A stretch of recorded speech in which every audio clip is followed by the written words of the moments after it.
આમાં તો શિયાળો ઉનાળો ચોમાસું ગમે તે હોય.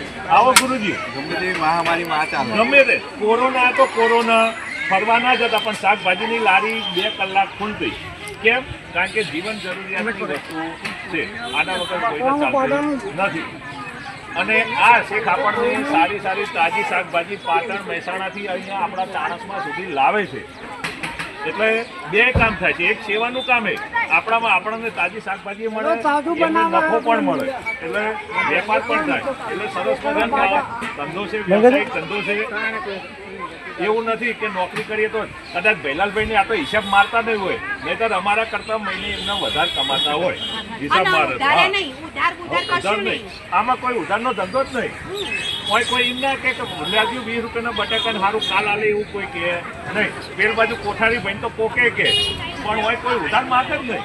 એટલે રોકડીયો ધંધો, રોજ લાવવાનું, નફો લેવાનો, અને પાછું બીજા દિવસે નવો વેપાર.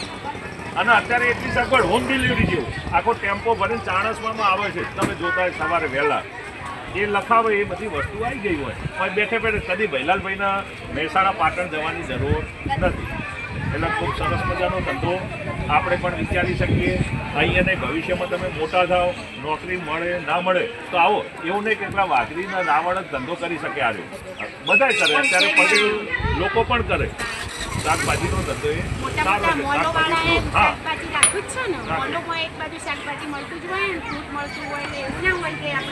હવે ભૈલાલભાઈ પૂછો કે ફુલાવર શું ભાવ અત્યારે વેચે છે ને એમને શું ભાવ મળે છે?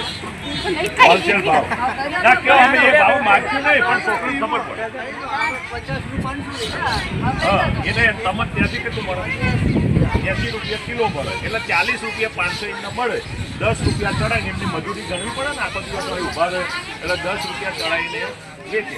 10 કિલો લાવે તો એમાંથી એકદમ 100 રૂપિયા એમાંથી નફો મળે. 10 કિલો વેચાય. હા, 10 કિલો વેચાય. એવી આટલી વસ્તુ છે. 10 વસ્તુ હોય, બધામાંથી 100 રૂપિયા મળે નફો, તો 1000 રૂપિયાનો દિવસ પડે. આમ લાગે કંઈ નહીં કે 5-5 રૂપિયા ઉપર ધંધો છે, પણ આખા મહિનાનું સરાસરી કરો ને તો 50,000 રૂપિયા પહોંચે. બરાબર? આયોજન અને આમનું આયોજન હોય. આ મિની વાણિયા કહેવાય. ભાખરી એ મિની વાણિયા છે પાછા. એમનો ધંધો, એમની રહેણી કહેણી અને આ રીતનો હિસાબ કિતાબ, જો કોઈ ભણેલા નહીં હોય કદાચ, પણ એમને બધાને ખબર પડે.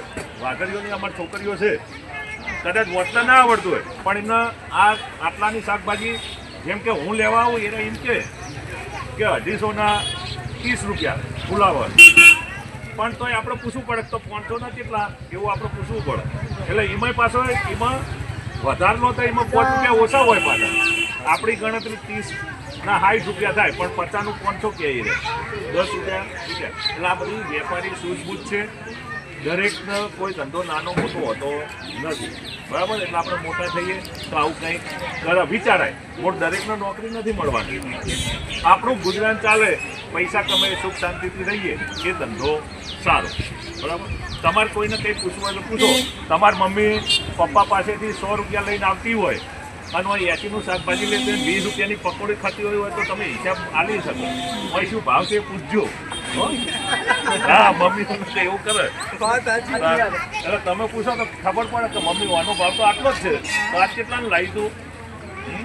આમાં હિસાબ કરતા આવડે. જો પાછી ગણતરી આટલા બધાને એક તો ભાવ જ યાદ રાખો, એ જ વેપારી બુદ્ધિ છે. તમને મને ના રહે. હા, અને દરેકનો પાછો રોજ ભાવ બદલાય. આમ તો રોજ ભાવ બદલાતો હોય. હા, તો કાલ કઈ થાય. અને શિયાળો આવે ત્યારે 10 કિલો થઈ જાય છે. બરાબર? એટલે રોજનો ભાવ આ સોના ચોથી જેવું જ છે મૂળ.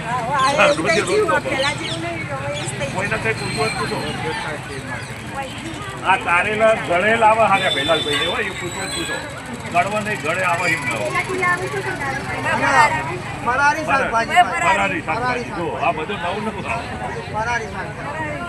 અને બીજું શાકભાજી લો ને એટલે દાખલા કે અમાર કેવા તો પેલા થઈ જાય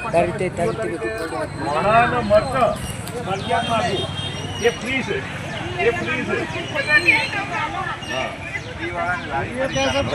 અને એ આપતા જ હોય છે. ઘણા રોજના હોય તો આપું જ નહીં, કેવું ના પડે. પણ અત્યારે હોય કોકને તમે લેવા જ માંગવાનું કે 2 મરચાં મેલો, મરચાં પણ ભલે ને 100 રૂપિયા કિલો રહે પણ એક તો એમને મેલું જ પડે બધું. ઘણા મોટા હોય તો 2 ચાલો કોઈ કઈ પૂછવું છે હાલો પેલા કોઠારી ભાઈને તો